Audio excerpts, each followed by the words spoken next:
guys, welcome back to Windsome Cottage Garden. My name is Hannah and I'm so glad that you decided to join me today. We are in the city for part 2 of our spring final push transformation. Last video we were in the front yard digging up the drip, checking it. I talked a little bit about my drip system then, and then we also mulched the whole thing. So we're in the backyard today and you'll already be able to see that there's a hive of activity going on and we've already done a lot of work. So I thought what I would do is just bring you guys along and show you the transformation, because I think there's something gratifying watching a space be completely ready for the spring, especially with spreading mulch. So let me give you a lay of the land really quickly. We have already dug up and repaired this drip system. When I actually built this drip system, I didn't really know exactly what I was doing, so I had a ton of really long loops that we did add a couple of connections here and there, so it's more of a grid-like system.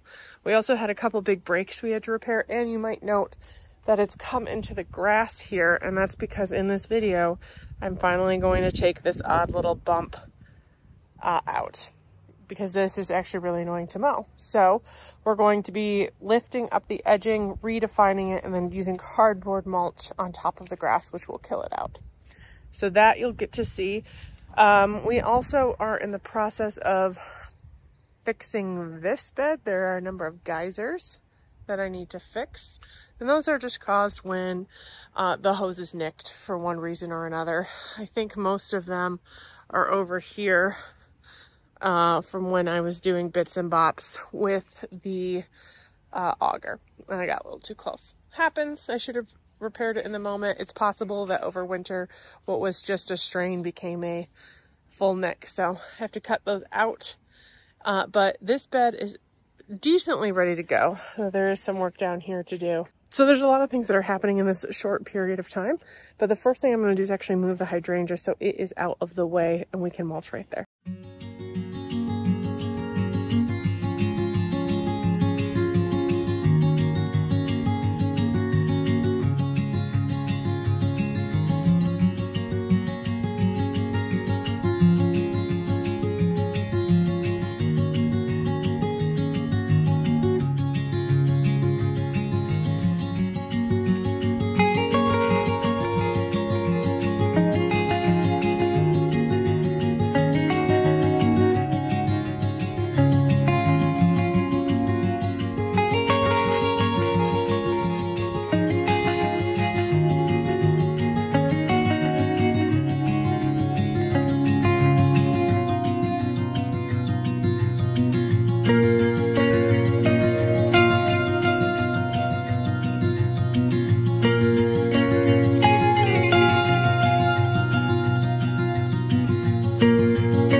Hi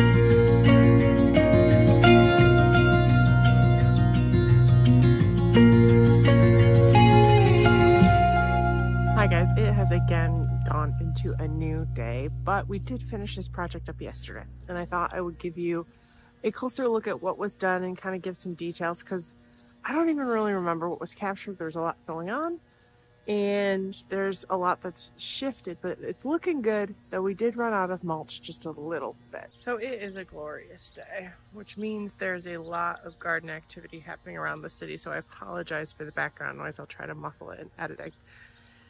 But you can see that everything just glows with some new mulch. You can also see that we totally redefined this edge. We use a cardboard method that we've used in a couple different areas, but I may have said at the beginning of this video, this little inlet was really annoying to cut with your lawnmower. It was a lot of back and forth, and this line is going to be a lot nicer. What we do when we do this, and I can link a video where we did a lot more extensive stuff last year, is we actually get the hose out and mess with the line before marking it. Then we'll dig up sod along the edging, and then kind of about 6 inches back, fill in around the edging, and then cardboard over with a deep mulch on top. So there is still grass underneath there, but it should die. And actually we've done this in a couple of different areas. There's weeds that can sometimes come through, but in general, it's worked really, really well. So that's exciting. I did move over here. I removed one echinacea that was a little too close to the path. Once they get big, it makes it hard to walk. And I did pop, this echinacea was on top of a drip line that we needed to replace, so I popped it over. I was going to remove it, but I'm pretty sure that's a red one. That if it is, I want to actually shift it somewhere else. So I'm going to have to keep an eye on it this year to see if it's purple or not. But it's giving me more space to do stuff with. The previous path went right up against these plants, and this is an area that you know I've already started rejigging. We've got our rolled doll rose we planted. We shifted this Althea Rose of Sharon standard from another pot in my yard, and I did plant my peony that has been in my holding area for some time back here. This is not looking like much right now, mostly because it's probably been in this can a little bit too long, but I suspect it will kind of take off now that we have gotten back in here. But this is a Sarah Bernhardt double peony, and I think they're very well known for their scent. It's a very pretty light pink colored. I have a tag I'll show you right now. Likes full sun and is hardy in zones 4 through 8. So pretty hardy, and will get about 3 feet tall and wide. So I thought it would provide a really pretty pop of pink back there. We also have a perennial grass back there. I don't know what variety it is. It was a gift from one of my aunts that isn't coming back too strongly, but I'm hoping that giving a year or two it will, especially now that we've done a better job of clearing stuff out around it. We've got the allium looking well, and you can see that this is one of the areas we just ran out of mulch for. The mulch place was closed, so it'll be a project for another day soon. I'm kind of thinking that I might, in this new video, shift these iris that I love. Maybe this fall is when I'll do it. I had the pathway this way, but I'd like to elongate it a little bit, so I might end up popping them back because they are very tall, and kind of popping them into this area a little bit more. So we have a more central pathway with some opportunities for lower growing things. I'm gonna have to think on that a little bit. I also want to point out a little closer, my rhododendron is finally just beginning to bud out. We did treat this with iron tone as well as holly tone, which rhododendrons like, that little bit of extra acid. And I'm going to give it some chelated iron because I think this is an iron deficiency because it shows a little bit differently in rhododendrons. But it's got a lot of buds that are swelling really well, so I'm thinking it should be okay. This guy needs some work. He doesn't love this spot. I'm going to have to kind of come in and do a deep prune of the dead and maybe consider moving him to a more protected area at the cottage. But it's looking really, really nice. Everything just looks so nice and fresh.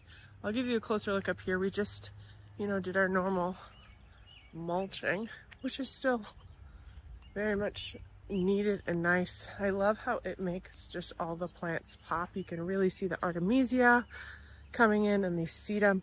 I only have 4, which does not seem like something I would do. So I really don't know if one died or I really only did plant 4. But I think this is the Razzle Dazzle Jazzberry, which has such a pretty color. It's sort of like a ground cover, but it'll get a little bit taller than your average ground cover sedum. I love how dusty purpley blue it is. And I think I have a spot to maybe add 1 more here. But I also did plant a couple more in the Razzle Dazzle series. One of them I thought had died, I found when I was mulching. Maybe it'll come back. Hopefully it'll like this area. And this guy I purchased last year, and I don't know what his name is, but I love it so much. I had been thinking the kind I planted down here were the same, and it's definitely not. But I like the purple foliage it brings, because this area now definitely needs more purple foliage. You can see we created a lot of space where the holly came out. I was thinking about maybe getting a purple foliaged hibiscus to go there, but I need to think on that a little bit more too. Oh, and here's the other one from the Razzle Dazzle series that is doing better. It has got such a pretty color. I want to find out what this is and buy more of it because I love that. And I think this area, which I haven't quite finished, I might deck out with sedums and like hens and chicks and stuff to try and combat some of this grass issue. We did get the vegetable bed all uncovered. The drip is now working, but there's still some stuff that needs to be done. I'm going to spend some time in there today. And you can see that this isn't the other area that we didn't end up mulching, but I wanted to walk back here and show you the beautiful ground cover that you can now see a lot more now that there's mulch distinguishing it, and point out this incredible hydrangea. Now this is the hydrangea that I had temporarily put right over there last year. I'd bought it on clearance and I was just really struggling to keep it watered in its can, and it had died back. I cut it back, stuck it in the ground, and it made a full comeback like I thought it would. But just, even though I was watering it twice a day, it was just not liking how much water it was getting. So I've popped it here. It will get about 4 feet tall and wide, so I think it'll fill this space admirably. And this is actually where we had that holly bush, the male one, that we moved to the cottage, that was getting too much shade. And this is a part shade to sun, and I think it's going to like the amount of shade it gets, because it does get maybe 4 hours of sun and some filtered light. So I think it'll provide this really pretty glow here. And I've planted this incredible in a number of different places and talked about it in other videos. I'll link a video up where we planted a number of hydrangea at the cottage last year where we give more information on it. But I did want to acknowledge that I moved that as well. So these I'm really excited about. These are the sea holly, the glitter orangium sea hollies that we planted last year. And I think they're going to provide some pretty whimsical blooms behind the iris. So we did also clean up the deck a little bit, get some of the furniture out, though I haven't gotten the cushions out yet, but things are coming together nicely. And now it's time to turn my attention to vegetables. I think that's going to do it for this video. It's a little bit different than my typical style videos, but I personally find satisfaction of some of those lawn mowing videos or other ones where you can see an area just get completely cleaned out. So I thought I would share it with you. It's a large process. It's actually one of the bigger projects I do each year that I'm really fortunate that my dad and 2 of my siblings come and help me with. And this year we added a little bit more to it as we had to dig up all the drip, which was, I'm not going to let it get as deep again because that was a chore and a half. But I was glad we did it because we did find a couple nicks. I knew I'd nicked them in a couple places, and we found a number of geysers that probably had been under the surface for years. So it was much more water efficient now.